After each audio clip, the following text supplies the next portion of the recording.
ஒண்ணு வாழைப்பழம் சொல்லுமாமா பாத்தியா மாப்பிள்ள ஒண்ணு வச்சிட்டாங்க உள்ள முழுசாவே எடுத்துட்டு போல இன்னும் பெருசா சொல்லிக்கினேன் நான் தான் ஒஸ்தி அப்படின்னு சொல்லிச்சாமா.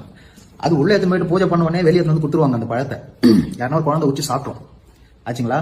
அப்போ வெத்தலை பார்க்க சொல்லிச்சாமா, வாழைப்பழமே என்ன சொன்னேன் நான் முழுசா இருப்பேன்ட்டு உன்னை பாத்தியா இரணையனோட உடலை கிழிச்ச மாதிரி நரசிம்ம பெருமாள் கிழிச்ச மாதிரி உனக்கு கிழிச்சிட்டாங்க பாத்தியா அப்படின்னு வெத்தலை பார்க்க சொல்லுமாமா.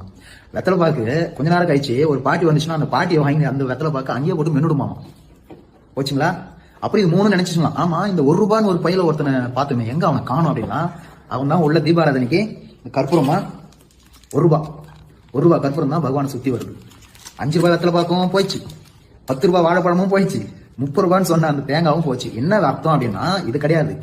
தேங்காய் உடையுது பாத்தீங்களா, நம்மளோட ஆணவம் அங்கேயே உடைஞ்சிடணும், விட்டுணும். தேங்காய் எப்படி பல்லுன்னு உடையதோ அது போல நம்ம ஆணவத்தையும் விட்டுணும்.